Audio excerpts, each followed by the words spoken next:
예수님이 이 땅에 와서 살았던 것을 우리가 그대로 따라하게 되는 능력이 생기더라. 그렇죠?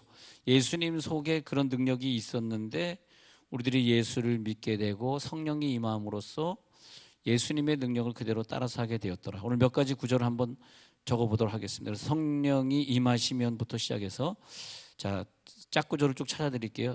성령이 임하시잖아요. 임하시면 우리들에게 어떤 권능이 임하는데 그 권능은 내 속에 주님이 계셔서 일을 하게 되시는 그런 권능이 임하더라. 그러면 그 다음 두 번째 구절은 뭐냐 하면 마태복음으로 갑자기 넘어옵니다. 마태복음 3장으로 넘어와서 그 능력이 무슨 능력이냐 했더니 마태복음 3장 13절에서 이때 예수께서 갈릴리로부터 요단강에 이르러 요한에게 세례를 받으려 하시니 요한이 말려 이르되 내가 당신에게서 세례를 받아야 할 터인데 당신이 내게로 오시나이까. 예수께서 대답하여 이르시되 이제 허락하라. 우리가 이와 같이 하여 모든 의를 이루는 것이 합당하니라 하시니 그랬습니다. 자, 모든 의를 이룬다. 그 의가 뭐냐? 그 의는 자 이제부터 우리 점점점 깊은 데로 들어갑니다. 그 의는 하나님이 이 땅에 예수를 보내셨습니다. 그리고 예수를 보내서 어떤 의를 행하게 하셨는데 또 그 예수님이 가졌던 성령의 능력을 우리도 받게 되면 이상하게 예수님이 행했던 그 의를 따라서 행하게 되는데 말이에요. 그 의가 무엇이냐 했더니 예수님이 지나가는데 자, 좀 더 어려운 길로 갑니다. 예수님이 지나가는데 보라, 우리들의 죄를 짊어질 사람이 이 세상에 없었는데 아무도 내 죄를 대신해 줄 사람이 없었는데 나에게 죄를 갖다 주면 갖다 줬고 나에게 상처를 갖다 주면 갖다 줬지 내 어려움을 대신 짊어지고 갈 사람이 없었는데 지금 그때가 대체 이게 몇 년도냐? 이게 AD 대체 몇 년도에 이런 일이 벌어지고 있느냐? 대체 저 사람은 왜 지금까지 뭐 하다가 갑자기 이제 저 사람의 몸에서 빛이 나기 시작하느냐? 그때가 저 사람의 나이가 30살쯤 되었었는데 이게 뭐냐 말이죠. 이 30살쯤 되었던 이 사건이 뭐냐 했더니 세례 요한이 그 사람을 바라보면서 그 사람이 10살 때 그런 말 한 것도 아니고 그 사람이 20살 때 세례 요한이 같이 살았으나 그때도 몰랐는데 29살 때까지 요한은 사촌 동생 예수를 알고 있었는데 그때도 몰랐는데 갑자기 30살 돼서 요한이가 말하기를 보라, 이제 내 눈에 보이기 시작했어. 이제 보라. 뭘 보냐 했더니 이 수많은 사람들의 죄를 저 사람 혼자서 다 짊어지고 가는 게 이제 보이는구나. 보라. 이제 그 시점이 굉장히 중요합니다. 그 시점, 모든 사람의 죄를 짊어지고 가는 것이 보이는 그 시점, 그 시점에서 하나님의 역사가, 속죄의 역사가 시작됐는데 그 속죄 역사가 시작되기 바로 직전에 무슨 일이 있었냐 하니까 세례 요한이 예수님을 세례 주는 장면이 나왔더라 이거예요. 예수님을 세례 주는 장면이 나왔어요. 그 시점, 그래서 그 시점이 중요해요. 그 시점이 중요합니다. 그게 어떤 시점이냐 하니까 세례 요한이 예수님에게 세례를 주는 그 시점이에요. 바로 그 시점. 자, 우리가 이 시점을 지금 찾아야 됩니다. 나에게 지금 이런 시점이 있는가? 모든 사람이 나를 바라볼 때, 야, 이 세상의 모든 죄를 네가 짊어지고 가고 있어. 어저께까지는 아니야. 네가 지금 42살인데 41살까지는 넌 아니었어. 너는 다른 사람들에게 죄를 줬고 다른 사람의 상처를 줬고 다른 사람의 어깨에 너는 짐을 주고 살았어. 그냥 너는 집에서 목수일이나 하고 있었지. 네가 모든 사람의 죄를 짊어지고 가는 그런 인생은 아니었어. 근데 어느 날 갑자기 그 시점에 가서 보니까 이거 무슨 시점이야? 죄를 짊어지고 가는 시점이네 하면서 보라. 깜짝 놀란 거예요 지금 세례요한이. 보라. 이거 어떻게 된 거야 이거? 저 친구가 내 사촌 6개월 어린 사촌 동생인데 이게 어떻게 된 거야? 보라. 옆에 사람 한번 보세요. 지금 짊어지고 가고 있나? 남에게 죄를 주고 가고 있나? 응? 남의 죄를 주는 사람이 있고 남의 죄를 짊어지는 사람이 있어. 보라. 이게 뭐, 이게 뭐라, 이거 어떻게 된 거야? 야, 우리가 살면서 내 아내가 힘들고 어려울 때, 여보 얼마나 힘들어. 내가 오늘 밥할게. 내가 오늘 애 볼 테니까 일찍 자. 애가 아파서 울어요. 애가 아파서 우니까 아내가 고생하니까 얼마나 힘들어. 당신 누워자. 내가 애 업고 나가 있을게. 참. 우리 예일이는 어릴 때 참 나쁜 버릇이 있었어요. 얘가 잠을 안 자. 어떻게 언제 잠을 자냐니까 자동차를 태우고 뱅글뱅글 휘발유값 엄청 들리는 막 5만 군데 돌아다니면 그때 가서 30분 1시간 이렇게 지나면 그때 졸기 시작해. 근데 와이프는 애 보느라고 얼마나 피곤해. 여보 당신은 자. 내가 애 데리고 나갈게. 그 앉아겠다고 우는 아이를 껴안고 또 가가지고 카시트에 태우고 그냥 뱅글뱅글 또 이놈이 또 없으니까 얘기입니다. 오면 큰일 납니다. 또 5살, 6살 때는 또 그냥 지하철을 또 타겠다는 거야. 자기의 꿈이 지하철 운전수가 되겠다는 거야. 지하철을 타겠다고 우는 거야. 그러니까 우리 또 손영아 집사님이 또 걔를 데리고 또 지하철 타고 종점에서 종점 왔다. 지겨울 때까지 타고 왔다. 또 오늘도 엘리베이터를 또 타겠다는 거야. 예, 또 엘리베이터 타고 올라갔다 올라갔다. 내가 집사님 지겨워 죽겠어요. 그러니까 우리 같이 살던 또 미국인 선생이 하나 있었어요. 짐 선생님, 짐 목사님이 있었어요. 그 짐 선생이 또 얘를 데리고 또 엘리베이터 타고 갔다. 근데 집에 가자니까 안 가겠다는 거야. 그러니까 그 막 엉덩이를 막 때려주면서 이놈 자식아, 막 영어로 했겠지만 영어로 이놈아 자식아 집에 가자 막 그랬겠지. 그러면서 막 미국 선생, 하여튼 좋은 남자들을 많이 만나서 사실 제 아내는 한 게 없습니다. 그럼 안 믿어 여러분들이 굉장히 부인 편을 많이 드는데, 근데 하여튼 그래가지고 이제 우리 뭐 하고 있는 거죠 지금? 잊어버렸습니다. 그래서 세상 죄를 지고 가는 하나님의 어린 양이로다. 그 아들의 그 모든 힘든 걸 제가 짊어지고 간 거죠. 제가 짊어지고 그냥 차를 타고 뺑글뺑글 돌다 보면 그때 졸아 그러면 걔를 또 끼워안고 와가지고 저기 또 재우고 이제 그렇게 합니다. 차를 타야지 자니까 그것도 참 이상한 버릇이네. 차를 타야지 자다 보니까 운전 연습을 좀 일찍 시켰어요. 그래서 운전 연습을 고3 때 시켜가지고 고3 졸업하자마자 저 수지에 살 때 면허를 따게 했죠. 그때 이제 교회에 있던 그레이스 15인승 차를 가지고 스틱이죠. 수동을 가지고 운전을 시켰어요. 야, 너 남자가 운전하려고 그러면 자동으로 배우지 말고 수동으로 배워야 돼. 그럼 가다가 막 덜덜덜 쓰고 그러죠. 운전을 잘 못하니까 처음이니까. 근데 뭐 와이프가 뭐 수동을 운전할 수 있어야지 그걸 배워주지. 여러분 너무 와이프 편만 들지 마세요. 나도 착한 사람입니다. 이래봬도 나도 착한 면이 조금은 있단 말이에요. 할렐루야. 그러니까 예수님은 뭐냐면 다 사람들이 죄를 남에게 뒤집어 씌우려고 그러지 누가 그 사람의 힘들고 어려운 죄를 자기가 가져가려고 그러겠어. 예수님이 30살 될 때까지는 이 세상에 아무도 그런 사람이 없었어요. 아무도. 그저 남 세금 착취하려고나 그랬단 말이에요. 옛날에 유대인 시절에. 그런데 모든 사람의 죄를 다 짊어질 수 있는 사람이 나타나니까 딱 보니까 자기 사촌 동생이야. 그래가지고 이 세례요한이 보라. 아니 지금까지 30년 동안 같이 살았는데 어떻게 보면 지금 보라는 게 이해가 좀 안 돼요. 보라.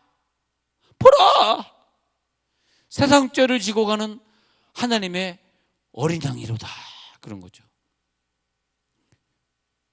예수님의 뜻은 뭐냐면 요한복음 6장 38절에 그렇게 얘기합니다. 인자가 온 것은 내 뜻을 행하려 함이 아니요 나를 보내신 이의 뜻을 행하려 함이니라. 자, 정리 한번 해보세요. 쭉 정리하세요. 지금 요한 6장에서 말하는 38절에서 말하는 것은 이게 어느 시점이냐 하니까 29살까지는 자기 아버지의 뜻을 행하고 아버지 목수일을 돕고 자기가 먹고 살기 위해서 살았던 그런 나이였는데 딱 30살 돼서는 뭐라 하냐면 내가 이제부터는 30살까지는 내 뜻을 행했지만 이제부터는 나를 보내신 이의 뜻을 행하려 내가 살겠다라고 요한 6장 38절에서부터 말한단 말이에요.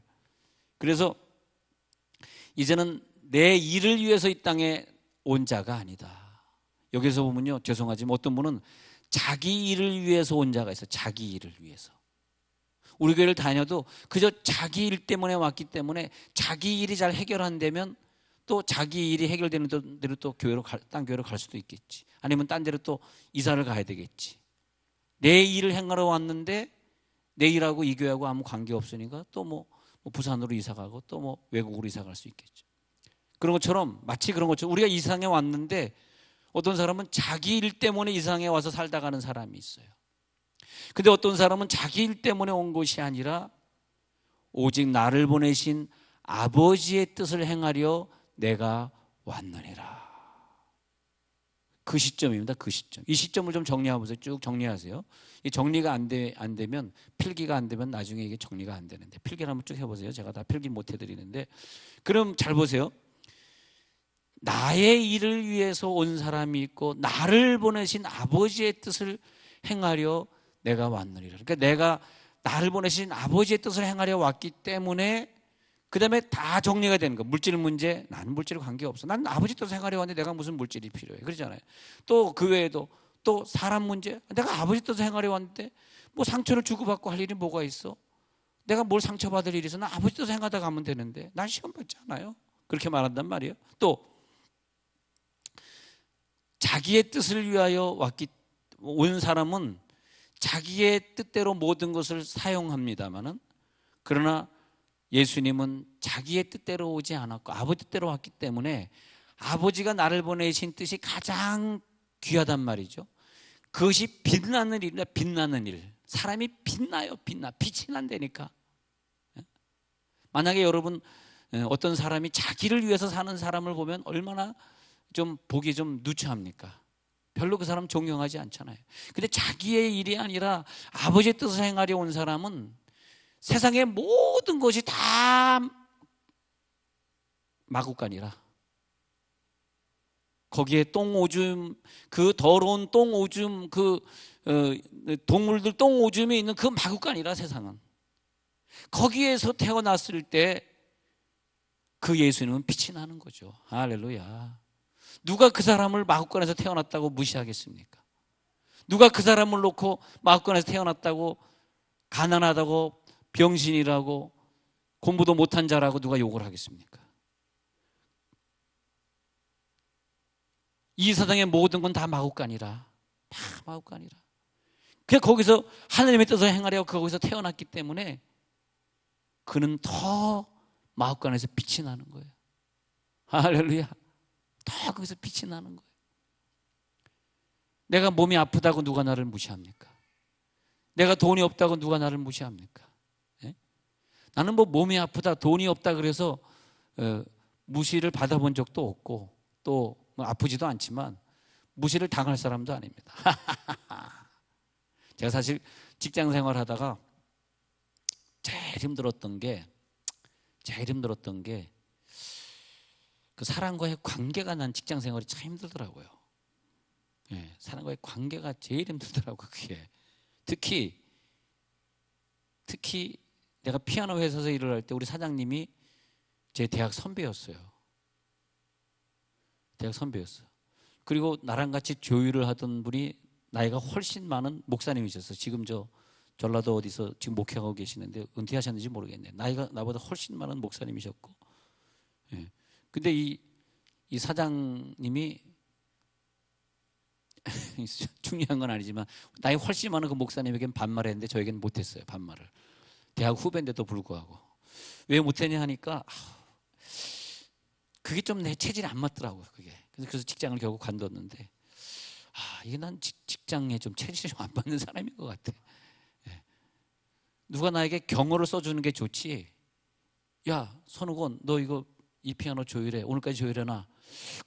그렇게 말한 사람도 지금까지 없지만 좀 체질이 안 맞더라고. 근데 제가 피아노 고치고 조율을 했던 그 기술이 있었기에 이번에 중국 가서 시골 교회 갔더니요, 이게 망가진 거라. 피아노가 띵 하고 튀어나와야 되는데 햄머가 안 튀어. 띵, 띵, 띵용, 띵, 그러지 않고 띵, 띡, 띡 하고 안 튀어. 그럼 이거 누가 고쳐줘? 그래서 다 뜯어봤더니 이유가 여러 가지 있을 수 있습니다. 사실은요. 예, 뜯어봤더니 이 건반 밑에 바킹이라는 거 있잖아요. 그 고무가 아니라 그 융으로 된 바킹들이 이렇게 있는데 쥐가 그걸 다 갉아먹은 거라. 아주 가난한 시골 교회 진짜 아무것도 없어. 어떻게 피아노 누가 들여다놨는지 이상 이름도 없는 중국제 피아노인데 우리는 비싼 야마하 피아노입니다. 예. 근데 중국제 피아노인데 그러니까 안 되는 거라. 예. 그래서 이제 친구 이제 조율사에게 부탁해서 중국어로 그 바킹 좀 붙이라고 그랬는데 제가 깜빡 잊고 못했네요. 아, 내가 이 교회를 위해서 그래. 이제 설교는 다 끝났으니까 마지막에 피아노 고쳐주는데 이걸 내가 할 수 있게 하시려고 하나님이 나에게 그래도 이런 기술을 오래전에 배워주셨구나. 직장을 오래 다니려고 했던 건 아니고 그렇게 배웠던 게 너무 감사하고요. 자, 그런데 우리가 택한 자가 된다. 입맞은 자로서 살아간다. 그것은 뭐냐 하면 내가 하는 모든 일이 하나님이 보내서 하는 일이기 때문에 복음 전하는 일, 기도하는 일, 전도하는 일, 그리고 교회에 돌아가는 모든 일이 내 일이라. 내 일. 왜? 하나님이 보냈으니까. 그잖아요. 지금 내가 해야 될 일이고 내가 이 일을 안 하면 누가 하겠어? 왜? 하나님이 보냈으니까. 그게 누구냐? 택한 자로 온 사람, 일맞은 자로 온 사람. 그런데 어떤 사람은 그게 내 일이 아니라 교회 청소하는 것도 내 일 아니고 밥하는 일도 내 것 아니고 교회 전도하는 일도 내 것 아니고 그냥 힘들어도 끝까지 앉아서 기도하는 사람들이 있는데 기도하는 것도 나랑 아무 상관이 없고. 왜냐? 자기는 개인 자격으로 세상에 태어난 사람이에요. 본인도 몰라. 개인의 자격으로 왔어. 개인의 자격으로. 그래서 이제 이것을 가리켜서 이제 우리가 내 신분이 무엇이냐, 어떤 시점이냐. 그래서 공적 신분이다. 내 신분은 공적 신분의 자리다. 나는 공적 신분을 가지고 있다. 예수님이 유대인으로 왔습니다. 우리가 한국인으로 왔습니다. 어떤 사람은 중국인으로 왔습니다. 자, 예수님이 유대인으로 왔는데 유대인으로 왔기 때문에 유대인의 꿈을 실현해 주는 자 아닙니다. 그는 유대인으로 왔지만 유대인이 로마 병정을 물리치고 로마 사람들을 이기고 나라를 다시 되찾는 그런 꿈을 실현해 주려고 온 분이 아닙니다. 만약에 예수님이 오셔서 독립만세나 하고 그랬다면 그 한 나라의 꿈을 또 이루고자 온 사람이겠죠. 그러나 예수님은 세상의 영웅도 아니고 다른 사람의 경제를 해결해 주려고 온 사람도 아니고 하신 말씀이 내가 온 것은 오직 아버지의 뜻을 이루려고 왔느니라. 요한복음 6장 38절 인자가 온 것은 내 뜻을 행하려 함이 아니요 나를 보내신 이의 뜻을 행하려 함이니라 그랬습니다. 그래서 하나님의 일을 무시하지 않습니다. 하나님의 일을 보면 같이 눈물 흘리고 나라를 위해 기도하면 같이 나라를 위해 기도하고.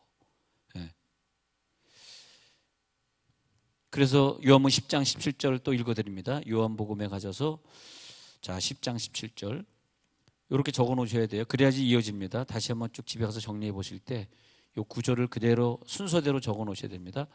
자, 요한복음 10장 17절에 가셔서 읽어드리면 내가 내 목숨을 버리는 것은 그것을 내가 다시 얻기 위함이니. 그러니까 내가 내 목숨을 버리는, 어떤 사람은 자기 일로 이 땅에 태어났기 때문에 자기 목숨을 버리는 것에 의미가 없지만은 내 일이 아니라 하나님의 일 때문에 온 사람은 이상해요. 내 목숨을 버리면 다시 얻어요. 할렐루야. 그 축복을, 내 목숨을 다시 얻는 축복을 하나님이 주시려고 말미암아 아버지께서 나를 사랑하시느니라. 그걸 아버지의 사랑이라 그래요. 아니 자기의 목숨을 제명에 안 죽이고 일찍 죽이는 그 아버지를 요한복음 10장 17절에서는 사랑이라고 표현해요. 이게 아버지의 사랑이야. 예? 나를 너무 사랑해서 내 목숨을 일찍 데려가셔. 왜냐하니까 영원한 생명을 주실 것으로 예수님은 알았기 때문에. 이 숙제가 풀리시기 바랍니다. 자기 목숨의 숙제가 풀려야 돼. 자기 목숨의 숙제. 내 목숨의 숙제가 풀리지 않으면 내게 주어질 시간의 숙제가 풀리지 않습니다. 내게 주어질 시간은 어떤 시간으로 나에게 계속 되어질 것인가. 예. 그래서 요한복음 12장 49절 50절 있습니다. 요한복음 12장 49절 50절에서 자, 오늘 큰 숙제를 하나 풀고 가세요. 요한복음 12장 49 읽어요. 내가 내 자유로 말하는 것이 아니요 나를 보내신 아버지께서 내가 말할 것과 이룰 것을 친히 명령하여 주셨으니. 자, 보세요. 내가 내 자유로 말하는 자는 자기 개인의 일 때문에 태어나고 자기 개인의 일 때문에 학교 가고 자기 개인의 일을 성취하려고 직장 다니고 자기 개인의 일 때문에 교회 다니고. 내가 자유로 말하는 것이 아니에요. 이것은 뭐냐면 자유로 말하는 것이 아니고 아버지께서 내게 말할 것을 일러주시고 또 하나는 이룰 것을 친히 명령해 주시고 내가 말할 것과 내가 말하고 행동할 것을 하나님이 그때그때 지시해 주시는 것만 해. 그래서 그 사람의 언어나 그 사람의 행동을 보면 인간의 언어나 행동이 아니에요. 신적 행동과 신적인 언어입니다. 진짜입니다. 진짜. 네. 신적인 언어와 신적인 행동입니다. 저건 인간의 행동이 아니구나. 그래서 아버지께서 내가 말할 것과 이룰 것을 친히 명령하여 주셨으니. 이게 누구냐? 이게 메시아입니다. 메시아. 인간 중에서 최고 인간의 위치에 선 사람. 인간으로, 나랑 똑같이 인간으로 태어났으나 우리보다 훨씬 저 꼭대기에 설 수 있었던 그 인간. 그 인간이 누구냐? 메시아예요. 그 메시아는 1%도 자기 개인의 생각이나 자기 개인의 행동을 하지 않습니다. 1%도. 네. 아마 여러분 중에 그런 분이 여기 계시다면, 그런 결정을 하고 하나님이 가르치는 대로만 말씀하시고 지시하는 대로만 행동하는 분이 여기 한 분이라도 계신다면 그분은 모든 인류를 구원할 수 있는 메시아입니다. 근데 한 명도 없는 거죠.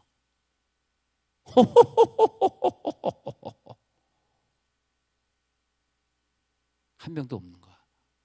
자기 생각대로 말하고 자기 생각대로 행동하고 자기 생각대로 욕심 부리고 싸우고 다투고. 근데 내가 내 자유로 말한 것이 아니요 나를 보내신 아버지께서 내가 말한 것을 이룰 것을 친히 명령하여 주셨으니 나는 그의 명령이 영생. 그럼 그 명령이 뭐냐? 영생이라는 거죠. 다른 사람을 영생으로 이끄는 명령입니다. 그러면 공적 신분을 가지고 오늘 살아가는 사람들은 어떻게 살아야 되느냐? 다른 사람들을 구원으로 이끌어 주시기를 바랍니다. 그거예요. 구원입니다. 구원. 그게 뭐냐? 우리가 공적 신분으로 살아가는 그 목표가 뭐냐 이거예요. 예, 그것은 목표는 구원이죠. 구원. 다른 사람의 생명을 구원하게 하시려고 공적 신분으로 살아라, 그렇게 되는 거죠. 예? 예. 세상에 많은 사람들은, 지식가나 유명한 성인들은 세상의 교훈을 전합니다. 세상적 교훈을. 그 세상적 교훈을 전하는데 사람들은 와, 세상적 교훈이 멋있다고 박수를 칩니다. 근데 그거는 구원은 아니죠. 그들은 메시아는 아닙니다. 메시아는 내 영혼을 구원해 주셔야 됩니다. 그리고 그 메시아는 자기의 말이나 자기 행동을 하면 내 메시아가 될 수가 없어요. 내 영혼을 구원해 줄 수가 없습니다. 그래서 예수님은 항상 내가 자의로 말하지 아니하고, 그런 말을 좋아하셨어요. 예수님이 좋아하신 말 중에서 내가 자의로 말하지 아니하고, 자의로 내 뜻대로 말하지 아니하고 오직 듣는 것을 말하리라. 그래서 내가 하는 것은 아버지께서 하신 말씀, 그 아버지가 내 속에 계셔서 나로 하여금 이 말을 하게 하시는 것이라 하니까 바리새인 서기관들이 예수님을 죽이려고 했던 것입니다. 네. 그분은 세상의 교훈을 전한 분이 아닙니다. 물론 믿지 않는 사람도 성경을 읽어요. 왜? 교훈이 멋있으니까, 대단하니까. 그러나 구원을 받는 건 아니죠. 이제 우리들은 이 성경 읽으면서 그의 계명이 하나님의 말씀인 줄 우리가 아노라. 할렐루야. 성경에 있는 계명이 하나님의 말씀인 줄 이제 우리가 아노라. 교회는 뭐 하는 곳이냐? 교회는 영생을 주는 곳이죠. 교회는 우리들 다른 걸 해결해 줄 수 있는 곳이 아니죠. 영생을 주는 것이죠. 우리가 이 예수를 만났을 때 믿어도 좋고 안 믿어도 좋고 이렇게 살아도 좋고 저래도 살아도 좋은 게 아닙니다. 오직 한 길이에요. 오직 하나님의 뜻을 100% 행했던 그분만이 나를 심판하실 수 있고 그분만이 나를 천국으로 데려갈 수 있는 분이라는 그 믿음, 영생의 교훈이 들어올지어다. 그것이 우리 영생의 교훈이란 말이에요. 예. 그래서 이제 예수를 믿으면 우리는 영생을 받고 예수를 믿지 않으면 우리는 지옥 자식이 돼요. 그래서 예수님이 어떤 바리새인들에게 너희는 지옥 자식이다 그랬어요. 지옥 자식이다. 하나님의 이 모든 건 우리들에게 생명을 주고 영생을 주려고 하는 것인데 율법을 자기네들이 만들어 놓고 율법으로 사람을 판단하고 율법으로 사람을 더 지옥 자식이나 한 사람을 구원한 다음에 더 배나 더 지옥 자식이 되게 해서 그래서 그들을 소경을 인도하는 자들이요 그랬습니다. 자, 이제 다시 우리의 세계로 돌아오면 사탄이가 우리를 유혹하고 우리를 죽이려고 하는 건 뭐냐면 사탄이는 그 하나님의 뜻대로 행하려고 하지 않는 거죠. 하나님의 지배를 안 받으려고 하는 거죠. 자기 생각대로 하려고 하는 자기 생각대로. 그런데 예수님의 일과 사탄의 일을 대조해서 보면은 예수님이 공생애를 시작하기 전 29살까지 사탄이는 자기 마음대로 살았습니다. 그래서 예수님이 나타났던 그 시대에 지금보다 훨씬 더 많은 귀신 들린 사람들이 온갖 군데 널려 있었습니다. 귀신 들린 사람들이 많았어요.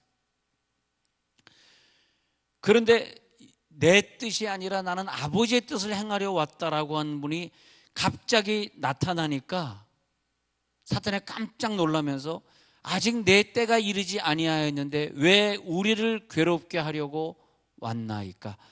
내 때, 사탄의 때는 언제냐 하니까 다 전체를 단체적으로 음부에 가둬버리는 때인데 그 때가 이르지 않았는데 우리가 좀 더 활동을 해야 되는데 많은 사람을 지옥으로 데려가고 막 자살시키고 이러면서 끌고 가야 되는데 내 때가 이르지 않았는데 왜 벌써 오셨나이까? 라고 사탄이가 고통스럽게 울부짖을 때가 29살 때가 아닙니다. 예수님의 30살 때 딱 공생애.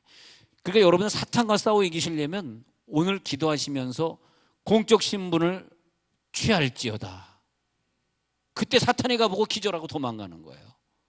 내가 공적 신분이 아닌 29살까지의 세계에 살면 사탄이는 나를 무서워할 수가 없는 거죠.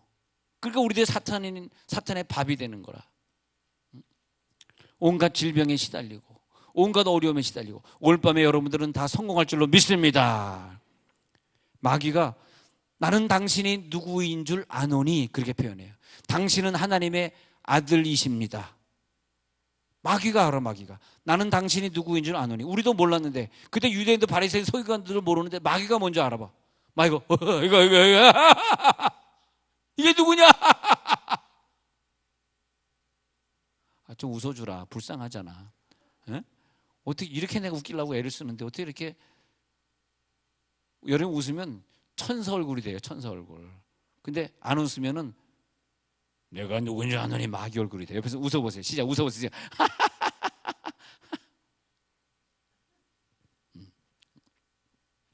그래서 마귀가 마태복음 4장 1절부터 보면 마귀가 시험을 주지 않습니까? 예수님을 시험을 주면서 마귀가 하는 말이 유명한 말이 이것입니다. 야 예수야, 네가 나에게 경배하면 이 모든 것을 주겠다. 이 말이 뭐예요?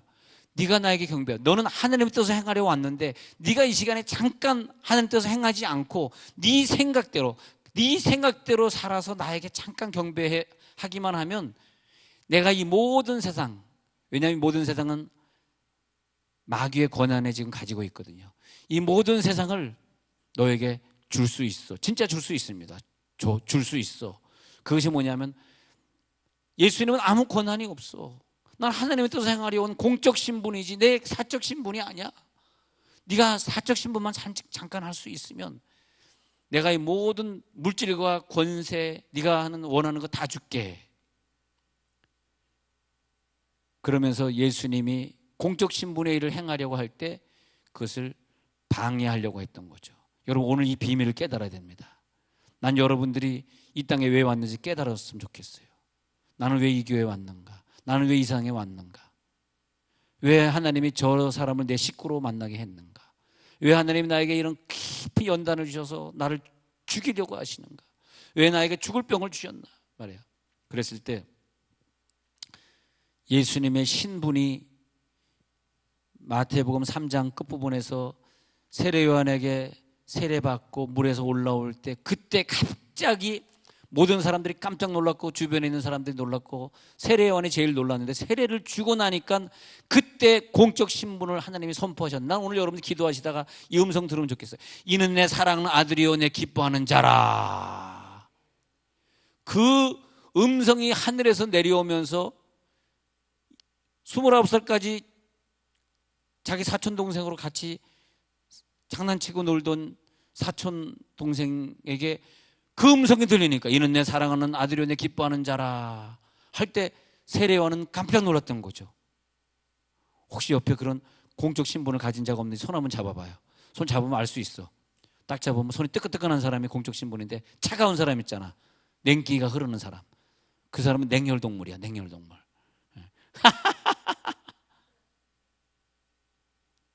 공적 신분의 사람이 되시기 바랍니다. 어느 순간에 나는 공적 신분이야. 내 뜻을 내가 행할 수 없어. 내 자유로운 내 길을 갈 수가 없어.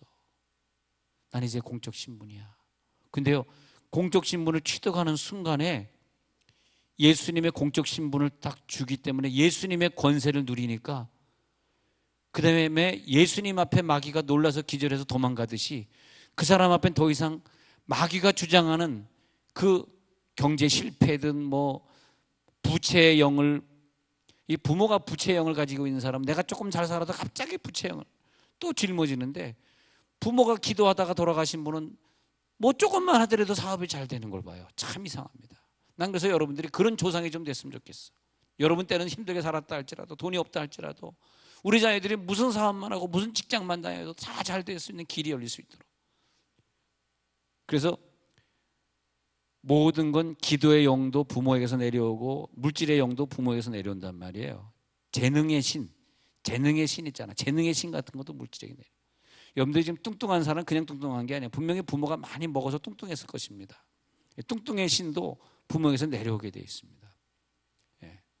사실 그렇습니다. 이게 좀 웃기는 얘기지만 여러분 어느 집안에 가보세요. 아빠가 얼굴 크면 애도 얼굴이 큽니다. 빵빵합니다. 근데 여러분들은 모든 부채의 귀신은 다 떠나갈지어다. 그리고 모든 어려움의 귀신은 다 떠나갈지어다. 공적 신분으로 마태복음 3장 마지막 절에서 이런 내 사랑하는 자, 내 기뻐하는 자라 하잖아요. 그 다음에 공적 신분을 증명하기 위해서 마태복음 4장에서 마귀에게 시험 받으러 가잖아요. 그때 마귀는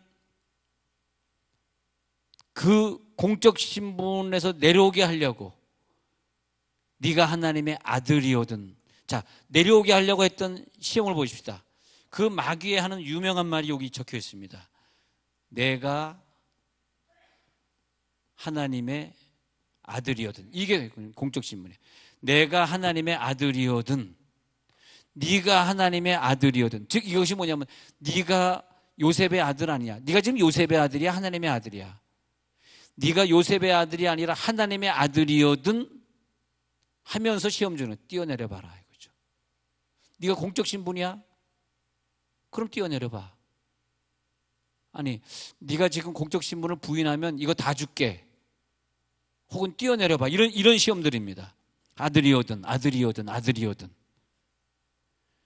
그런데 내가 하나님의 아들이지만 그 개인적 결정은 나는 할 수 없어 하면서 하나님의 말씀에 기록되기를, 공적 신문이기 때문에 이제는 내 얘기가 아니라 하나님의 말씀을 인용합니다. 그랬더니 그 다음에는 사탄의 왕국이 망하는 거예요. 내 공적 신분을 드러내잖아. 그러면 사탄의 왕국은 여러분 집에서 패망하고 맙니다. 그래서 이런 설교는 왜 좋은 설교냐니까 이 설교를 듣고 있는 자들이 당하고 있는 사탄의 괴계를 파헤쳐 버리잖아요. 그 이런 설교는 마귀와 싸워 이기는 설교입니다. 할렐루야. 아멘하는 자들에게 마귀는 다 떠나가고 승리의 노래를 부르게 될지어다. 그러니까 아멘 세게 할 줄 알고 그냥 해본 겁니다. 아멘 좀 끌어내려고 한번 해본 거예요. 예. 아까 안 하던 사람까지 갑자기 얼떨결에 했습니다. 두 사람 더 했습니다. 그러니까 하나님의 뜻으로 세상에 오신 일은 뭐냐? 그러면 그게 뭐냐? 마귀의 일을 멸하러 하심이라. 내가 온 것은 마귀의 일을 멸하러 하심이라. 요한일서에서 예수님이 오신 목적은 마귀의 일을 멸하러 하심이라. 마귀의 일은 뭐다? 나를 공적 신분으로 못 살게 하는 거야. 자꾸 개인의 신분으로 살려고 하는 거야. 얼마나 안타깝습니까 그것이. 개인의 신분으로 살려고 하니까 공부는 잘했는데 성공하겠냐고, 돈은 벌었는데 또 어느 날 갑자기 다 잊어버렸잖아요. 왜? 조상 때부터 내려온 물질이 아니면 이게 물질이 오래가지 않아. 진짜입니다 여러분. 물질은 조상 때부터 내려와야 돼. 조상이 유산을 많이 남겨줬다는 뜻이 아니고 조상의 기도에 의해서 내려온 물질은 없어지지 않습니다. 하나님이 지켜보여 주세요. 할렐루야.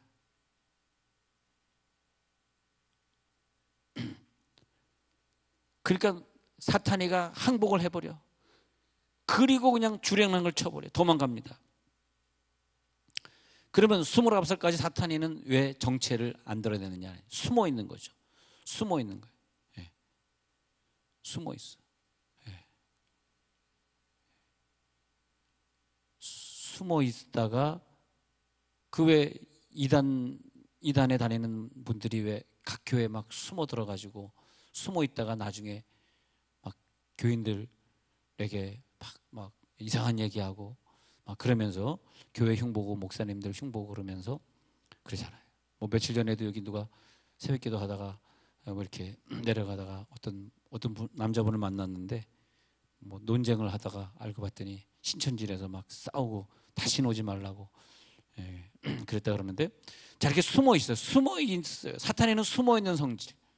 그런데 숨어 있는 자를 캐내는 게 전쟁에 이기는 겁니다. 사탄에는 우리들의 몸속에 숨어요.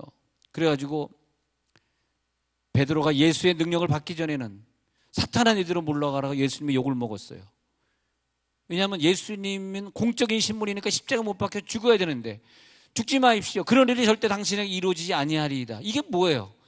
인간적으로 예수를 사랑하는 것은 그건 개인적 언어지 공적인 언어가 아니에요. 그러니까 예수님이 개인적 말을 하고 있는 베드로에게 사탄아 내들어 물러가라. 너는 나를 넘어지게 하는 자로다. 예. 여러분의 신분이 무엇입니까? 옆에 있는 사람의 손 잡아보세요. 정체를 좀 드러내세요. 시작 빨리. 정체를 좀 드러내세요. 그 정체가 뭐냐 하니까 예수님이 30살 때 드러냈던 공적 신분의 정체예요. 할렐루야. 신분의 정체. 역시 당신의 정체는 하나님의 뜻을 이루는 거였군요. 가장 위대한 직분, 가장 위대한 직분. 공인으로 살겠습니다. 이제는 나는 세상의 사람들이 아닙니다. 하나님의 사람으로 살겠습니다. 예.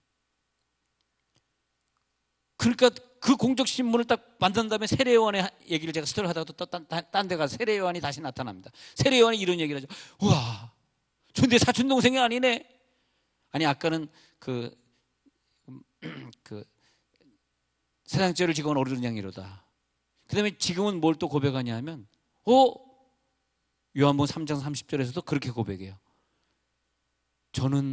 나는 쇠하여야 하겠고 저는 흥하여야 하리라. 이건 무슨 말일까요?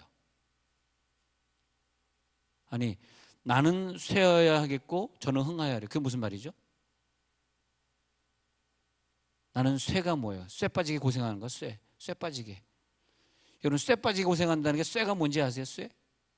쇠가 뭐게요? 쇠 혓바닥. 그래서 얼마나 고생을 했는지 다 힘들어가지고 혀가 나와가지고 이렇게 나왔던 거예요.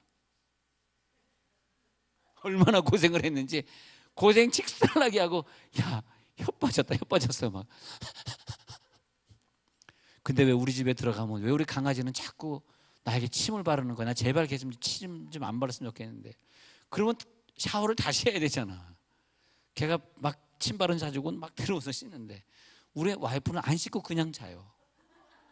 그게 차이가 있는 거야. 나는 공적 신분이니까 씻고 사적 신분 애들은 그냥 자는 거야. 얼마나 혓바닥으로 일을 하는지. 야, 새끼 좀 핥지 마. 그러면 왜 지겨워 죽겠어, 근데. 왜 걔는 만나면 그렇게 그거 어떻게 보니까 자기 영역을 표시하려고 혓바닥을 핥는다는데. 죄송합니다. 지금 뭐 하다가 혓바닥 하는 얘기가 나. 아야, 쇠 빠지게. 내가 쇠 빠지게 고생했다고, 쇠. 그러면 다시 돌아옵니다. 나는 쇠어야 하겠고, 저는 흥하여야 하리라. 이게 무슨 말이라고요? 나는 쇠어야 하겠고, 저는 흥하여야 하리라. 나가 뭐냐, 나. 아니, 29살까지는 이 말을 안 했는데, 30살 딱 돼가지고, 공적신분의 사람을 딱 만나고 나서 이런 말 합니다. 나는 지금까지 살아온 선지자의 총칭이에요. 지금까지 남의 죄를 속해 주려고 지성소에 들어가면서 번제단에 그 피 뿌리고 지성소에 들어가서 그 하나님의 일을 했던 모든 제사장의 총칭이 나다, 이거 나. 그렇게 적어 놓으세요. 그러니까 나는 쇠하겠고, 이 말은 뭐냐면 지금까지 많은 사람들의 죄를 속하고 많은 사람들을 위해 죄를 속하려고 애를 썼던 모든 사람들은 이제는 끝났고, 그 말이에요. 이젠 끝났고 공적 신분의 사람이 나타났으니 예수님의 그 한 어린 양, 세상 죄를 지고 가는 한 어린 양이 이 죄값을 담당함으로써 모든 제사장의 권한과 선지자의 직분은 여기서 쇠하여야 하리라.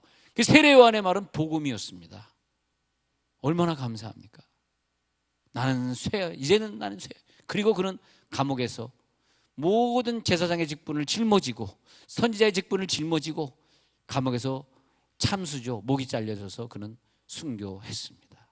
딱 세례 요한이 순교함으로써 모든 율법은 세례 요한까지니라고 예수님이 말씀하신 것이 증명이 되는 거예요. 모든 율법은 세례 요한까지니. 이제는 복음의 시대. 야, 우리가 복음의 시대에 태어나가지고 예수를 믿고 구원받은 게 얼마나 감사한지. 이 능력을 받을지어다. 복음의 능력을 받을지어다. 아버지의 뜻은 이 아들을 통하여서 세상에 복음을 보여주시고, 결론을 하나만 더 하면요, 로마서 8장 17절에서 그걸 깨달은 사람들은 그리스도와 함께 그 공적 신분을 가지고 사는 자의 뒤를 이어서 나도 공적 신분을 살아가는 하나님의 후사면, 로마서 8장 17절, 영광받을 하나님의 자녀라면 고난도 함께 받는 자가 되시기를 축원합니다. 고난도 함께 받아야 할 것이니라. 로마서 8장 17절에서 이 사도 바울이 깨달은 건 뭐냐면, 그 예수님의 뒤를 이어갈 공적 신분의 사람이라면 고난도 함께 받아야 돼. 예수님의 십자가의 고난이 있습니다. 거꾸로 얘기해 볼게요. 여러분, 죄도 없는데 예수의 십자가의 고난이 있으십니까? 그분은 공적 신분입니다. 절대 공적 신분입니다. 예수님이 죄가 있어서 고난받았으면 공적 신분 아니에요. 그러나 죄 없는데 여러분이 괜히 엄한 고난을 받으면서 힘들게 직장 다니시고 힘들게 아파하고 힘들게 눈물 흘려야 되는 부분이 오늘 있다면 예수님처럼 공인으로 살게 하시려고 하는 것이다. 왜? 자기의 그 작정된 뜻을 다 이루시는 날, 그 예언이 다 응하시는 날, 그 날은 뭐냐? 예수님이 영광 받으시는 날. 그 날은 언제냐? 예수님이 그 공적 신분을 다 이루시는 날, 상급으로 바꾸시는 날, 그때 우리도 상급으로 같이 바꾸게 되는 거죠. 그게 공적 신분입니다. 그래서 베드로전서 2장 24절에 있는 것처럼 예수님은 십자가의 지심으로 우리는 모든 질고를 담당하셨어요. 모든 질고를 가져가셨으니 오늘 공적 신분에 들어가면서 여러분의 모든 질고, 모든 질병은 떠나갈지어다. 공적 신분에 오늘 들어가면서 여러분이 가지고 있는 모든 아픔은 다 떠나갈지어다. 공적 신분을 사니까 하나님이 그 다음에 다 없애주더라고. 마귀의 권세는 다 떠나가게 해주더라고. 그 공적 신분이 여러분 속에 오늘 있습니다. 나는 압니다. 여러분은 공인이에요. 왜? 여러분은 기도하는 교회에 계시니까.